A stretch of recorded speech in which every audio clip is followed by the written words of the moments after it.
Students, আজকে আমি তোমাদের সাথে চ্যাপ্টার 3 অর্থাৎ রক্স এই চ্যাপ্টারটা আলোচনা করছি। এর আগে আমি দুটো চ্যাপ্টার করে দিয়েছি আলোচনা। যারা এখনও অবধি দেখোনি তারা আমার প্লেলিস্ট থেকে চেক করতে পারো, দেখবে জিওগ্রাফি ক্লাস 8 করা রয়েছে, সেখান থেকে চাইলে দেখতে পারো। তো দেখো, এবার আসছে রক্স। রক্স তাহলে কী বলেছে দেখো, the outer hard layer of the earth is made of rocks. এটা আমরা সবাই জানি যে আর্থের যে বাইরের শক্ত লেয়ারটা সেটাই হচ্ছে পাথর দিয়ে তৈরি হয়। তো পাথর কীরকম হতে পারে না, rocks are homogeneous or heterogeneous aggregates of one or more minerals which are the complex of one or more or inorganic elements. তাহলে এই ডেফিনেশনটা আমাদের মনে রাখতে হবে। কি বলেছে না দেখো, রক্স হচ্ছে হোমোজিনিয়াস মানে কি, যে একরকম সেম টাইপ বা ইউনিফর্ম টাইপকে আমরা বলি হোমোজিনিয়াস, বা হেট্রোজিনিয়াস মানে হচ্ছে যে বিভিন্ন রকম, অ্যাগ্রিগেটস মানে combination of one or more minerals থাকে, তাই তো রক্সের মধ্যে। যেটা কি না মিনারেলস কি না, complex of one or more inorganic elements, মানে একটা বা তার বেশি ইনঅর্গ্যানিক এলিমেন্ট থাকে মিনারেলের মধ্যে।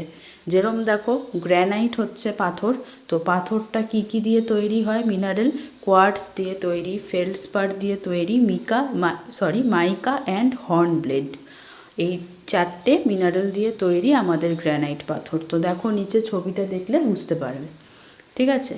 সেরকমভাবেই দেখো লাইমস্টোন বলেছে ক্যালসাইট বা অ্যারাগনাইট এই মিনারেলগুলো দিয়ে ফর্ম করে।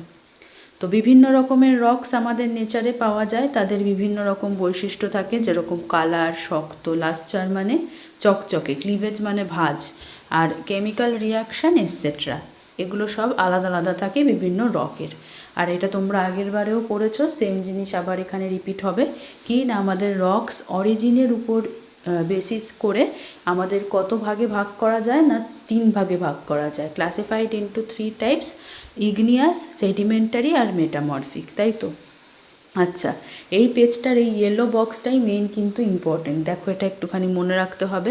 প্রথমে বলেছে ইন হোমোজিনিয়াস এগ্রিগেটস, মানে যেখানে সেম টাইপের থাকে সেখানে সমস্ত এলিমেন্টগুলো সেম রেশিওতে থাকে, ঠিক আছে। সেম রেশিওতে মানে যে একভাবে থাকবে। ধরো এই যে গ্র্যানাইটের কথা বলছি, এক্সাম্পল হিসেবে নাও, যে ধরো কোয়ার্টস থাকলো 20%, ফেলসপার 20, মাইকা 20, হর্নব্লেড 20, এরকম যদি থাকতো তাহলে সেটা হয়ে যায় হোমোজিনিয়াস, ঠিক আছে। তো সেখানেই বলেছে দেখো, all the elements are formed in different ratio in different places. এটা হয়ে গেল, সরি আমি হোমোজিনিয়াস বলছিলাম, হোমোজিনিয়াস হচ্ছে যে সেম রেশিওতে থাকবে সব জায়গায়, তাই ভাবছি একটু অন্যরকম লাগছে। এবার আসছে হেট্রোজিনিয়াস। হেট্রোজিনিয়াস হচ্ছে এটাই, ধরো কোয়ার্টসে থাকতো 20%, ফেলসপার থাকতো 30, হর্নব্লেড 10, মাইকা 40, এরকম যদি পার্সেন্টেজে থাকতো, মানে এক একটা পরিমাণ এক এক রকম, তখন সেটাকে বলা হয় হেট্রোজিনিয়াস। যেটা আমি একটু আগে বলছিলাম যে হেট্রোজিনিয়াস মানে বিভিন্ন রকম যখন থাকবে, ঠিক আছে, কম্পোজিশন সেমভাবে নয়, মানে হোমোজিনিয়াসের অপোজিট। এটাই হয়ে গেল তোমাদের হোমোজিনিয়াস আর হেট্রোজিনিয়াসের ডিফারেন্স। এবার দেখো ইম্পর্টেন্ট কনসেপ্ট কি আসছে না, পারমিয়াবিলিটি আর পোরোসিটি। এটা কিন্তু খুবই ইম্পর্টেন্ট একটা কনসেপ্ট। তো কি বলেছে না, permeability means the ability or capacity of a substance to allow liquid or gaseous substances to pass through it. তাহলে এটা কিন্তু মনে রাখতে হবে ডেফিনেশনটা, ঠিক আছে। যে পারমিয়াবিলিটির ডেফিনেশন বা হোয়াট ইজ পারমিয়াবিলিটি কি না, পারমিয়াবিলিটি হচ্ছে কতটা ক্ষমতা একটা পদার্থের, যাতে কি না তার মধ্যে থেকে সে গ্যাস বা কোনো লিকুইড টাইপের জিনিস তার মধ্যে থেকে পাস করতে দিতে পারবে। যেরকম দেখো এক্সাম্পলটাও মনে রাখতে হবে সঙ্গে, স্যান্ডস্টোন হচ্ছে হাইলি পারমিয়াবেল, অর্থাৎ এর মধ্যে থেকে খুব ইজিলি গ্যাস বা লিকুইড পাস হতে পারে। নেক্সট আসছে পোরোসিটি। পোরোসিটিটাও মনে রাখতে হবে। পোরোসিটি মানে কি, যে কতটা ভয়েডস রয়েছে in a rock mass and its total volume, মানে কতটা ফাঁকা রয়েছে রকের যে ওজনটা রয়েছে, আর মানে ভলিউম মানে কি, যতটা স্পেস নিয়ে থাকে তার মধ্যে কতটা ফাঁকা জায়গা রয়েছে। তো যেরকম স্যান্ডস্টোন পড়লাম যার পারমিয়াবিলিটি হাই, আর মাডস্টোন হচ্ছে যে কিনা হাইলি পোরাস। তাহলে এটাও এক্সাম্পল সমেত ডেফিনেশনটা মনে রাখতে হবে। এবার দেখো আরেকটা ইম্পর্টেন্ট দুটো লাইন দিয়েছে, এখান থেকে তোমাদের শর্ট কোয়েশ্চেন চলে শর্ট কোয়েশ্চেন নয়, শর্ট ওই মানে যেগুলো এমসিকিউ টাইপের কোয়েশ্চেন থাকে, যেরকম fill in the blanks, true false, এইগুলো থাকতে পারে। যেটা হচ্ছে high permeability reduces the water retaining capacity. তাহলে এটা দেখো রিডিউসেসের তলায় যদি ফিল ইন দ্য ব্ল্যাঙ্ক এসে যেতে পারে, তো এটা একটু বুঝে নাও। দেখো যদি মানে খুব ইজিলি গ্যাস বা লিকুইড কোনো পাথরের মধ্যে পাস করে, তাহলে কি জল ধরে রাখতে পারবে না, ক্ষমতাটা কমে যাবে, তাই জন্যে এটা রিডিউসেস হবে, বুঝে পড়বে, কোনো প্রবলেম হবে না। নেক্সট দেখো বলেছে high porosity. High porosity increases the water retaining capacity.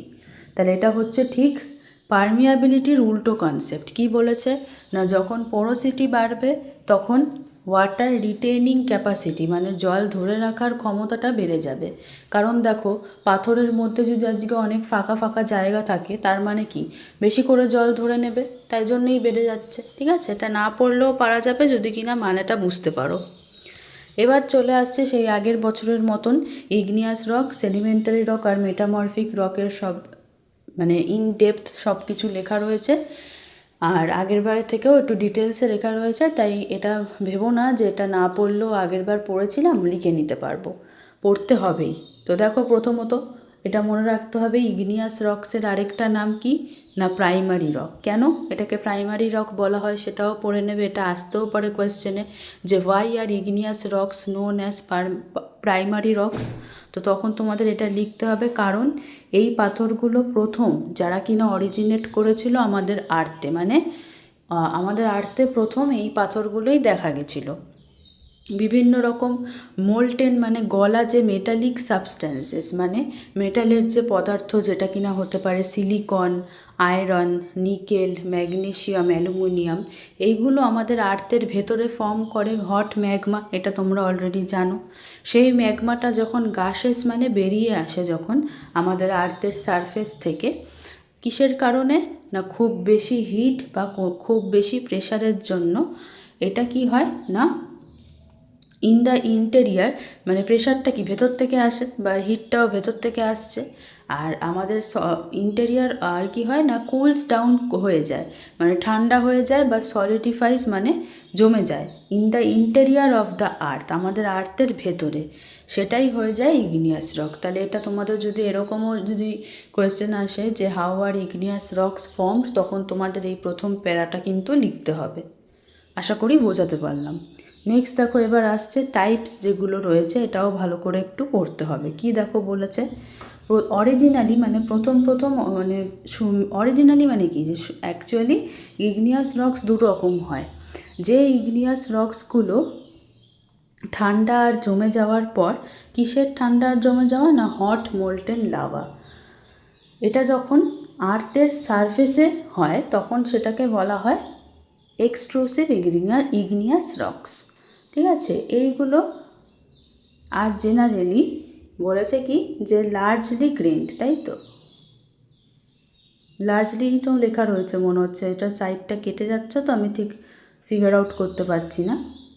যাই হোক, কেন বলেছে দেখো lava after coming out of the surface is quickly cooled and solidified.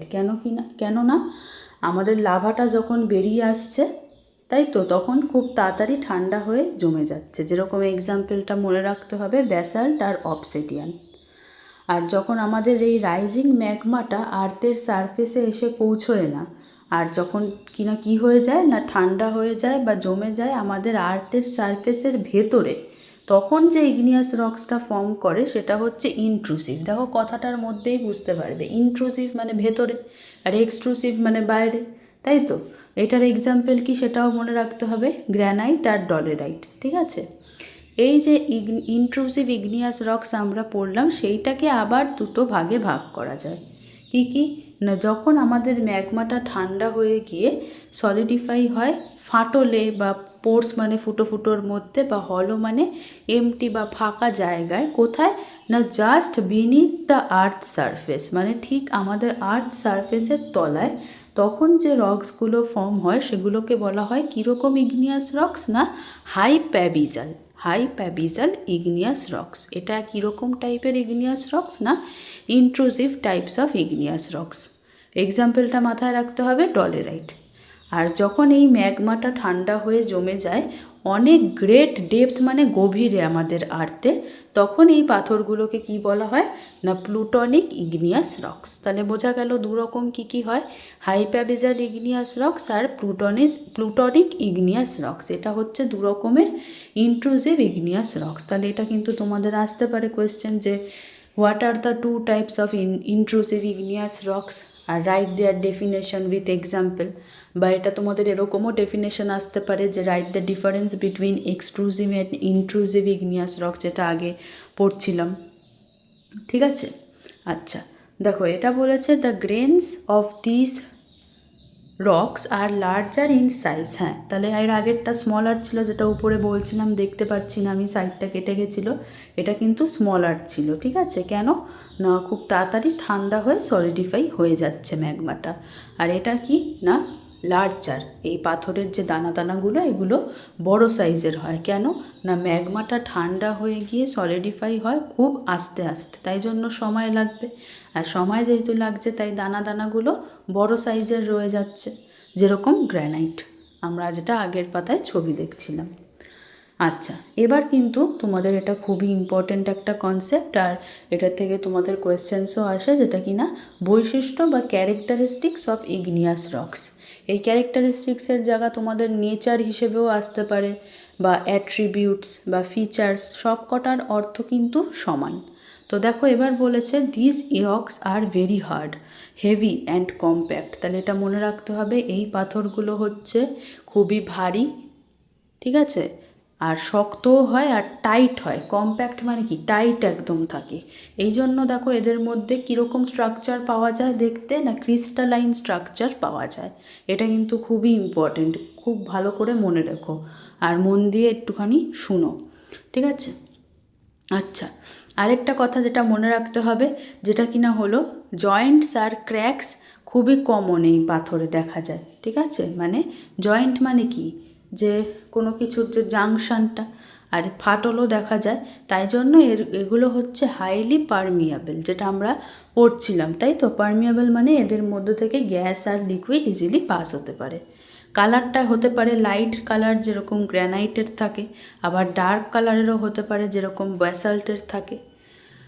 এই পাথরগুলো লেস ফ্র্যাজাইল। কেন না আমরা একটু আগেই পড়ছিলাম যে এই পাথরগুলো হার্ড হেভি। হার্ড হেভি মানেই কি যে খুব স্ট্রং, তাই তো, তার মানে ফ্র্যাজাইল কম হবে। ফ্র্যাজাইল মানে উইক, তাই তো। আচ্ছা, they are highly resistant to erosion. যেহেতু শক্ত ভারী আর উইক না বেশি, তাই জন্য কি হচ্ছে না হাইলি রেজিস্ট্যান্ট টু ইরোশন, মানে খুব সহজে যে ধসে যাবে সেটা হয় না, সেটার থেকে প্রিভেন্ট করে নিজেদের। আচ্ছা, এবার দেখো তোমাদের ডান দিকে যেটা বলেছে যে এরমভাবে স্ট্রাকচার হিসেবে থাকে, কি থাকে না ইগনিয়াস রক্স থাকে। ঠিক আছে, এই যে আমরা পড়লাম ক্রিস্টালিন স্ট্রাকচার থাকে সেরকম। আর কিছু জল দেখা যায় যেটা কি না এদের এই পাথরের মধ্যে শেপ নিয়ে নেয় ভেন্সের মতন, মানে শিরা উপশিরার মতন দেখা যায়। Crystals are formed from the atoms of the mineral water. তাহলে ক্রিস্টালস কী থেকে ফর্ম করে না মিনারেলের জলের যে মিনারেল থাকে সেটার অ্যাটম থেকে। আর এই ভেন্সের মধ্যে থেকে যায় আর ইভাপোরেট হয় যখন পাথরগুলো ঠান্ডা হয়। এরকমভাবেই মিনারেলসের মধ্যে ক্রিস্টালস দেখতে পাওয়া যায়, যেরকম হচ্ছে কোয়ার্টজ, টোপাস, ক্যালসাইট, ডায়মন্ড। ঠিক আছে, এবার তোমাদের এই দুটো একটুখানি দেখে নিতে হবে, গ্র্যানাইট আর ব্যাসাল্টের। জানি একটু বোরিং লাগবে, কিন্তু কিছু করার নেই, এটা পড়তে হবে। দেখো কন্টিনেন্টাল ক্রাস্ট যেটা আমরা পড়েছিলাম, তাই তো প্রথম না সেকেন্ড চ্যাপ্টারে ছিল তোমাদের, এই পাথর দিয়ে তৈরি হয়, গ্র্যানাইট পাথর দিয়ে। মানে আমাদের যে কন্টিনেন্ট সব রয়েছে এইগুলোর যে সারফেসগুলো, এর মধ্যে কী কী মিনারেল থাকে আমরা অলরেডি পড়েছি, কোয়ার্টজ, ফেলসপার, মাইকা আর হর্নব্লেন্ড। এই চারটে কিন্তু ভালো করে মনে রেখো। আর কালারটা হতে পারে সাদা, গ্রে বা পিঙ্ক। এটা হচ্ছে ইমপারমিয়েবল রক, মানে এর মধ্যে থেকে গ্যাস আর লিকুইড পাস হয় না ভালোভাবে। গ্র্যানাইটটা ভেরি রেজিস্ট্যান্ট টু ইরোশন, কেন আমরা একটু আগেই দেখলাম ইগনিয়াস রক্সের ফিচার্স, তাই তো? কেননা এটা খুবই ভারী আর হার্ড। আর গ্র্যানাইট ইজ লার্জ গ্রেন্ড, মানে কোর্সও লিখতে পারো বা লার্জ গ্রেন্ডও লিখতে পারো। কেন না, ম্যাগমাটা ঠান্ডা হচ্ছে আর সলিডিফাই হচ্ছে very slowly in the earths interior, ঠিক আছে? খুব স্লোলি হচ্ছে, তাই জন্য এগুলো হচ্ছে কোর্স গ্রেন্ড। আচ্ছা, ল্যান্ডফর্ম যেগুলো, এই যে পাথর যেখানে থাকে সেখানে যে ল্যান্ডফর্ম, মানে যেরকম ধরো প্লেনস, প্ল্যাটোস, এরকম টাইপের যে ল্যান্ডফর্মস হয়, মাউন্টেন্স, এগুলো হচ্ছে সাধারণত গোল শেপের হয়, রাউন্ডেড বা ডোম শেপের। ডোম মানে এরকম সেমি ওভাল টাইপের শেপ যেটা আছে, যেরকম আমাদের সাচি স্তূপা, ঠিক আছে? আচ্ছা, এবার দেখো আসছে ব্যাসাল্ট, যেটা কিনা হচ্ছে ওশানিক ক্রাস্ট। দেখো এরমভাবে মনে রাখবে, ব্যাসাল্ট, সল্ট কোথায় থাকে? ওশানে থাকে। তাহলে এরমভাবে মনে রাখবে, ওশানিক ক্রাস্টে এই ব্যাসাল্টটা পাওয়া যায়। আর গ্র্যানাইটটা হচ্ছে ঠিক উল্টোটা, কন্টিনেন্টাল ক্রাস্ট। তাহলে এটাও হচ্ছে হাইলি ইরোশন রেজিস্ট্যান্ট, শক্ত, ভারী, আর গ্রে আর ব্ল্যাক কালারের হয় সাধারণত। চিফ মানে প্রধান, মেন এই মিনারেল কী থাকে ব্যাসাল্টের মধ্যে? না, এটা একটু খেয়াল রাখবে, ফেলসপার, অলিভাইন আর পাইরক্সিন। আবার এই পাথরটা কিন্তু হাইলি পারমিয়েবল, ঠিক আছে? এর আগেরটা যেমন ছিল ইমপারমিয়েবল গ্র্যানাইটটা, এটা হচ্ছে পারমিয়েবল। কেন না, এদের মধ্যে অনেক জয়েন্ট আর ক্র্যাকস দেখতে পাওয়া যায়। যেহেতু ম্যাগমাটা ঠান্ডা হয়ে যায় আর সলিডিফাই হয়ে যায় কুইকলি, তাই এই ব্যাসাল্টে পাথরের যে দানাগুলো সেগুলো খুবই ফাইন হয়, মানে ডায়ামিটার তাদের একদম 1 মিলিমিটারের চেয়েও ছোটো ছোটো দানা হয় পাথরের, ঠিক আছে? 1 মিলিমিটার তোমাদের স্কেলেই থাকবে, দেখবে সেন্টিমিটারের উল্টো দিকে যেটা, সেটা। ফ্ল্যাট টপড ল্যান্ডফর্মস, মানে যেখানে ল্যান্ডফর্মগুলো ফ্ল্যাট টপের হয়, যেরকম আমাদের planes, are formed in রিজিয়ানস composed of basalt rock. তাহলে তোমাদের এই দুটোরও কিন্তু শর্ট নোট বা ডিফারেন্স আসতেই পারে, বা ভেতর থেকেও ছোটো ছোটো কোয়েশ্চেন করতে পারে, এই জন্য আমি ডিটেলসে একটু বলে দিলাম, ঠিক আছে? তো আজকের এই ভিডিওতে আমি এতটুকুই রাখলাম। আবার নেক্সট ভিডিওতে আমি সেডিমেন্টারি রক্স থেকে কন্টিনিউ করব। আশা করি তোমরা বুঝতে পারলে। আর তোমরা যদি বুঝে থাকো তাহলে অন্তত একটা লাইক করতে পারো বা বন্ধুদের সাথেও শেয়ার করতে পারো। আর যারা আমার চ্যানেলে নতুন তাদেরকে আমি একটু রিকোয়েস্ট করব যে আমার চ্যানেলটাকে একটু সাবস্ক্রাইব করে দিও, কারণ আজকে তোমরা যদি আমার পাশে না থাকো আমি কিন্তু এগোনোর মোটিভেশনটা ভালোভাবে পাবো না ভিডিও করার, ঠিক আছে? আশা করি তোমরা সেটা বুঝতে পারবে আর আমার পাশে থাকবে। তো আজকের মতন এতটুকুই রাখলাম, আবার নেক্সট ক্লাসে কথা হবে। তোমরা সবাই ভালো থেকো, ভালো করে পড়ো, কোনো ডাউট থাকলে জিজ্ঞাসা করো কমেন্টে। টাটা।